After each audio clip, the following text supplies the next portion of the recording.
Huwag niyong babasta-bastahin yung mga tricycle driver na sinasakyan nyo ngayon. Malay nyo, maging boss nyo yan balang araw. Bakit ka mo? Merong isang tricycle driver na ngayon ay multi-millionaire na. Magkano kinikita nun? More than 1 million a month. Magkano pinuhunan mo dyan? 1,800 yung SRP noon. 1,800 kumikita ng milyon-milyon kada buwan? Kung gusto mong yumaman, ang pinakamagandang gawin mo, yung ayaw mong gawin. I work 14 hours a day. 11 months lang, nakuha ko yung pinaka-highest na rank, Global Marketing Director. That's the beauty of network marketing. Teodosio Jun Igat is the record-breaking network marketer who achieved the top 1% Global Marketing Director rank in just 11 months. An extraordinary rise fueled by a tricycle driver's grit and a millionaire's discipline. His journey proves that success isn't reserved for the privileged. From selling books door to door to rebuilding teams from zero, he turned ordinary struggle into extraordinary momentum. Today, he champions asset building so Filipinos can create freedom beyond labor. But the fire that drives him began with one heartbreak, losing his mother to poverty. Dati lang tricycle driver, pero dahil sa pagsusumikap niya sa buhay, ito ay nakatulong sa napakaraming tao at higit sa lahat, natulungan din siya pati ang pamilya niya. What you're trying to say is kung sasali ako ngayon ng lifestyle, pwede pa akong maging kagaya mo? Of course. Paano? Naggawa ako ng school. Ang pangalan niya is Wealth Creation Academy. Mabubuksan yung isip nila na kahit hindi network marketing yung gagawin nila, still gagawin pa rin nila yung process talaga to start a business. It's the 23 years of experience, boss. Bilang dating tricycle driver, ngayon ay sumagana na sa buhay. Ano na ba yung mga tinatangkilik nyo ngayon, boss? Kasi para sa inspirasyon ng marami. Nagkabahay na ako, marami ng bahay, condominiums, Oo. and of course ngayon nagpapatayo ako ng building sa General Santos City. Iba na yung buhay ko talaga. Backstory, boss. Paano mo nakilala itong negosyo na ito? Nung lumabas ako sa church namin, meron taong na nakasmile sa akin. Tapos tinanong niya ako kung nakainom na ba ako ng product yung dinala niya. Oo, yung intra. Oo. Intra. Ngayon, pinainom niya sa akin. After na nainom ko, siningil niya ako. Parang nabudol nga ako eh. Sabi niya na, pag hindi mo yan bayaran, walang epekto yan. Pag utay-utay ang bayad, utay-utay ang epekto. Di para ka nabudol. Ilan taon ka nun, boss? I was 32 years old. Bata pa kasi ako, parang hindi ko naman naramdaman na may sakit ako. Kasi akala ko pang may sakit lang yun eh. Di ba? Parang herbal. Meron akong anak na may asthma. Yun talaga ang pinainom ko ng product. Natulungan yung asthma niya kasi hindi ordinaryo yung asthma niya talaga. Pabalik-balik kami sa hospital, yung Zinat at saka Ventolin at saka nebulizer, hindi yun mawala sa bahay. Pero during na uminom siya noon, nawala yun. So, kumbaga, pinatikim ka, tapos binentahan ka. Binintahan ako kaagad. Kasi hindi pala siya marunong magbenta at the time din. Ganun siya magdiskarte. Tricycle driver ako at the time. O paano ka nakabili ng produkto na binenta niya, yung intra? Yun nga, hindi nga ako nakatanggi. Oo. Yung kita ko sa pagdadrive ng tricycle, pagbayad ko yun sa motor kasi utang pa yung motor ko. Dahil binentahan niya ako, nabayad ko sa kanya. Galit yung wife ko doon kasi bakit nabayad ko So, doon. ikaw yung uto-uto na yumaman. Nauto nga ako. Oo. Doon na nag-umpisa yun. Doon nag-umpisa lahat. Madami na nag-alok sa akin yan eh. Ano ba special dyan? Meron kaming 4 na products. Yung Intra, Nutria, Fiber Life at saka Cardio Life. Pero yung pinaka-flagship talaga namin is Intra. It's 23 botanical extract na lahat na body system mo matutulungan niya. Balanse niya na Balanse didistribute yung lahat yun. nutrients. Yes. Ano ba ang pinakamaganda at kakaibang sistema dyan at ikaw ay dati lang tricycle driver, ngayon ay yumamang ka? Actually, hindi ako negosyante. Mm-mm. Pero yung system, yun ang nagpagaling sa akin. Una, meron kaming tinatawag na HOPE or yung Health Opportunity Presentation and Experience. Every week yun. Meron kaming tinatawag na NDSO, New Distributor Success Orientation. Meron kaming Mindset Workshop, yung 7 skills na tinuturo sa amin. And then, meron kaming Recognition and Leadership Training. Every month yun dito sa Manila. Meron kaming National Gala, which is yun yung pinakabuuhan kasi yearly yun ginagawa. Pero ang pinaka-secret talaga doon, yung mentorship na ginagawa ng mga leaders. Yung skills ng pagbebenta, no? Pag-i-invite, pag-present, pag-follow up, yun yung pinaka-importante na skills na tinuturo sa amin. Dahil dito sa mga training, sa mga seminar, sa ginagawa, magkano na average na kinikita mo?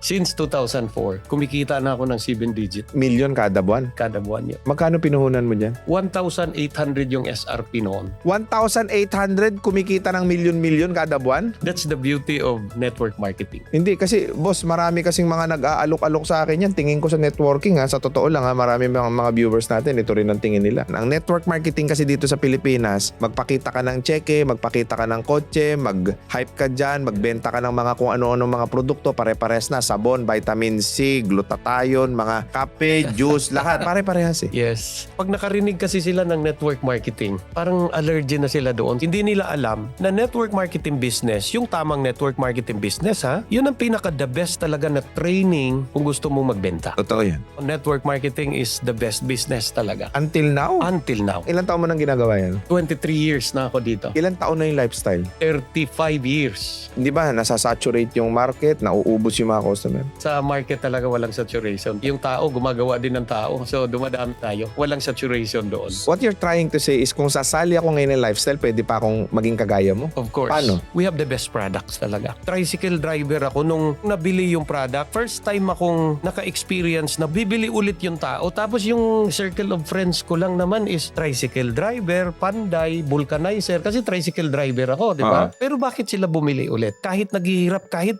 ano pa nga nila yun sa bigas nila, iunahin nila yun. Bakit? Kasi una-una may sakit yung mga anak nila. Ganon. Parang naging valuable yun sa kanila yung product kasi maganda yung product. Nakatulong talaga. Nakatulong talaga. Ano yung mga pinaka-worst na sakit na natulungan itong product na to na nalalaman mo? Meron akong bayaw. Stage 4 na yung cancer niya. May tanning na yon. 2 weeks yung tanning niya. Siyempre sa amin kasi na family, parang ako lang yun meron. Tumawag sila sa akin, anong gagawin ko? Wala naman akong ibang ma-help. Kasi ano na nga yun sa hospital, pinalabas na sila. Yun ang pinaka-experience ko talaga nung pinainom namin siya ng product. Bedridden na yun eh. Pero after a month, buhay pa siya. And after another month, nakapaglakad na siya. After 3 months, nakapagsimba na siya. Kasi nasa barangay siya nagtatrabaho. Ngayon buhay pa siya, boss. Yun ang pinaka-experience talaga namin. Ang ganda talaga ng product. Pero ito pa, boss, pinakamaganda. 92 years old na yung father ko ngayon. Pero 22 years na rin siyang umiinom ng product. Walang maintenance yon, makalakad ng maayos dahil sa product. Paano iniinom? Everyday. Umaga, pagising mo, pwede kang iinom noon. Isang shot kasi may jigger yon. Tapos gabi, pwede ka rin uminom na 1 jigger din pagkagabi. Gusto ko lang malaman, ano ba yung pinakamatinding pagsubok na dinanas mo sa buhay mo? Nung namatay yung nanay ko. What happened? Kasi mahirap kami. Meron siyang heart enlargement na parang hindi namin malabanan yung sakit kasi wala kami pambayad. Yung bagang sabihin sa doktor na uwi na lang kayo. Mas mura pag namatay ka sa bahay kaysa dito sa ospital. Yun yung pinaka-experience ko. Kasi, di ba, iba na yung buhay ko ngayon. Naisip ko na sana buhay pa siya para mabigyan ko siya ng buhay na maganda. Buti na lang nandyan tong father ko. Yung lahat na ko talagang binibigay ko sa kanya. Kumbaga buong pagmamahal ngayon na ibibigay mo sa tatay mo. Pero ang regret mo sa buhay mo, sana kung maaga kang umasenso, hindi papatay ang nanay mo. Yes, kung ganito na siguro ako, hindi siguro aabot pa siya ngayon. Ibig sabihin, ang daming namatay, hindi dahil sa sakit, kundi dahil walang pera. Yes, kasi yun ang nangyari sa amin, boss. Gusto mo bumili ng gamot, hindi ka makabili. Alam mo, pag sa bundok ka lang, parang ano na lang yung, kung ano lang yung pwede. Alaga ka lang ng ano yung pwede mong gagawin. Hindi talaga namin ma-experience minsan na makabili ng kompleto na gamot doon sa mother ko. Anong taon namatay yung mama mo? 6 years old pa ako. Maaga kang naulila sa nanay. Hindi nga kami nakapag-aaral eh. Wala nga nakaka-college sa amin. Anong inabot mo? Nakagraduate ako ng high school kasi working student ako. Grade 3 pa lang ako, boss. Working student na ako. Anong trabaho mo nung grade 3? Taga-igib ng tubig, naglalaba ako hanggang natapos ko yung elementary. Pero prior pa doon, nagkukonduktor ako pag wala akong ginagawa. Grade 4, grade 5, grade 6, naging konduktor ako ng mga jeep kasi uso pa noon yung mga saraw. Ilang taong ka nung nag-asawa ka? 27 years old ako. Okay, so nung 27 ka, nag-asawa ka na? Yes, kasi gwapo kasi ako. Yun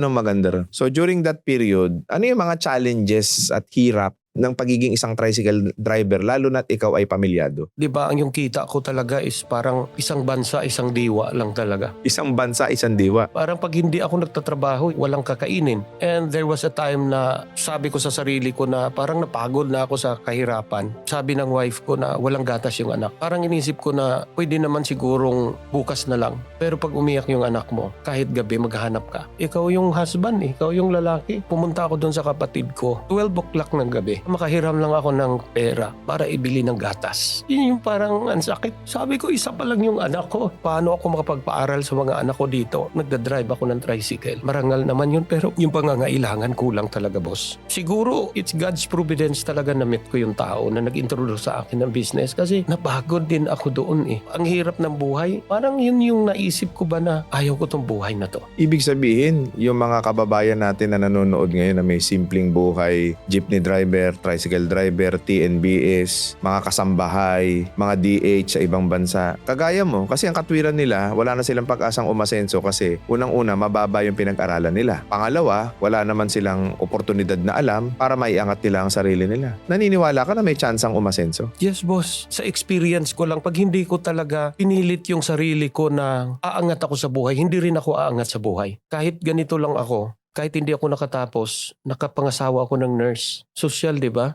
Buti nagustuhan ka. Iyan ka eh. Kasi basta feeling ko gwapo naman talaga ako. Feeling ko lang yun. Pero magkano lang naman ang sahod ng mga nurses, di ba? Dumating din ako, boss, sa mga sideline. Nagbibenta ako ng tinapay, nagbibenta ako ng puto. Lahat ng klaseng diskarte, alam mo? Lahat na diskarte talaga ginagawa ko. Sinipagan ko talaga. At nung ginawa ko yung negosyo, I work 14 hours a day. Nakikipag-usap ako ng tao. Hindi ko naman sila binentahan. Basta usap-usap lang kami. Hanggang doon ko na pwedeng isingit yung product. Dahil doon na mamaster ko na yung tao. Di ba? Kasi wala akong background din sa pagbibenta. Pero nung nag-high school kasi ako, nag-graduate ako na nagbenta ako ng libro kasi scholarship program yon. Naging literature evangelist ako. Ginagawa yun pag summer. So, hindi ko alam na meron na pala akong background. Selling skill. Na nagbebenta kasi hindi talaga ako makapagbayad sa school pag hindi ako magbenta ng libro. Na nung dumating ako dito, yung everyday na grind ko talaga, yung pagtatrabaho ko, tuloy-tuloy ako. I work 14 hours a day talaga. Kipag-usap ng tao. Anong nangyari sa akin, boss? Naging record breaker ako sa company. 11 months lang, nakuha ko yung pinaka-highest na rank ng business. Which is, Global Marketing Director. magkano kinikita nun? More than 1 million a month. Ibig sabihin, walang isang taon. Kumikita ka ng 1 milyon kada buwan? Walang isang taon. Sipag lang. Sipag. Hindi ako marunong magbenta. Paano kaya? Nasa tao talaga yan eh. Sabi nga nila, ang pinakamagandang gawin mo, yung ayaw mong gawin. Kung gusto mong yumaman, yung ayaw mong gawin, yun ang gawin mo. So yung mga taong natatakot sila magbenta, gawin mo magbenta. Baka yun ang opportunity mo na yayaman ka. Bukod ngayon sa pagiging negosyante, ano pa ang trabaho mo, boss? Ito lang kasi ang business ko for 23 years. Yeah. Wala talagang ibang negosyo? Wala akong ibang negosyo. Lahat ng tinatangkilik mo, galing lang dyan? Galing lahat. 22 na cars na yung nabili ko. Sa mga kababayan natin na nanonood ng video na to, na kung hanggang ngayon, ang dami mo pa rin dahilan kung bakit hindi ka umaasenso sa buhay, ikaw lang talaga may kasalanan dahil nga hindi mo hinahanap yung magandang oportunidad. Yes. Believe na ako doon sa product eh. Saka nasubukan ko ng kumita ng malaki. Ang ginagawa ko lang paano ko siya ulitin ulit.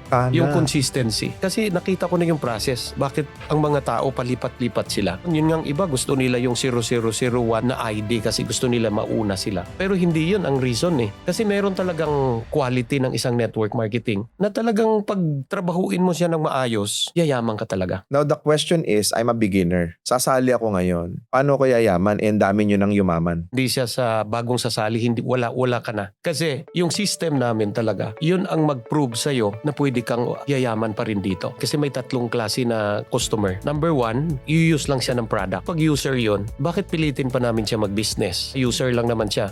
Pangalawa, retailer lang siya. Gusto lang niya magbenta. So hindi na namin sasamahan yun kasi magbenta lang naman siya. Yung mga magagaling sa sales. Pangatlo, yung magbibuild talaga. Doon kami nagpo-focus. So yung nagbibuild, yun ang ititrain namin. Actually, recommendable yung system ninyo para doon sa mga walang business. Kasi para sa mga walang negosyo, ang unang-unang ina-advise ko talaga, number 1, mag-aral sila magbenta ng kahit ano. As in kahit ano. Yes. Sa mga mag-uumpisa. Pangalawa is mag-aral kayo doon sa mga taong magagaling magbenta. So meron both ang lifestyle.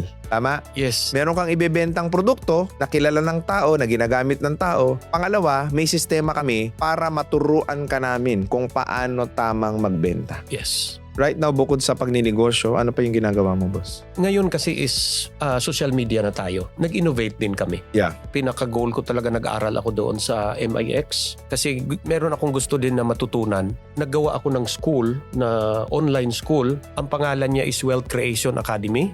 Yung Wealth Creation Academy, doon kami magsasala ng mga papasok sa negosyo na meron kaming website, meron kaming program doon na ino-offer sa kanila until such time na kung gusto nilang mag-business, ano yung step by step na ano. Kasi yung system talaga namin, boss, in place na talaga yung system. Kumbaga, you will be focusing on education. More on education talaga. Mabubuksan yung isip nila na kahit hindi network marketing yung gagawin nila, still gagawin pa rin nila yung process talaga to start a business. Yung discovery na module na makukuha nila doon. So, nandoon na yun sa website. Pangalawa, yung Elevate.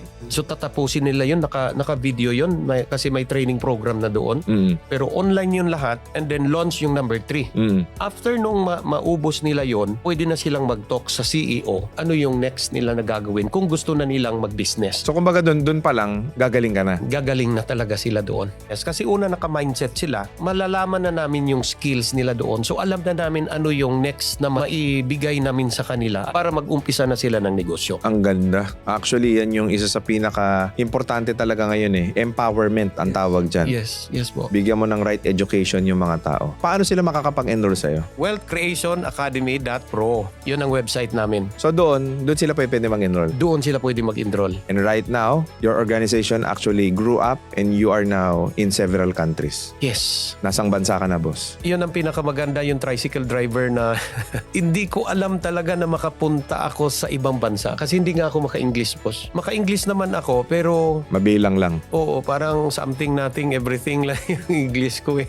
Nung nag-umpisa yung Dubai, every other month nandoon ako. Sa ibang bansa, marami. US, Canada, Europe, marami akong distributor din dyan. Pero yung Dubai ang pinaka parang malaki na organization ko. So ngayon, boss, no? So sa lahat ng mga tinatangkilik mo ngayon sa buhay, you have houses, you have cars. Kung kakausapin mo si June, nung tricycle driver pa lang siya, anong gusto mong sabihin sa kanya? June, thank you so much na hindi ka nag-give up doon sa pangarap mo. Kasi pag nag-give up ka, hindi mo to makikita or hindi mo to maranasan yung naranasan mo ngayon. Wow.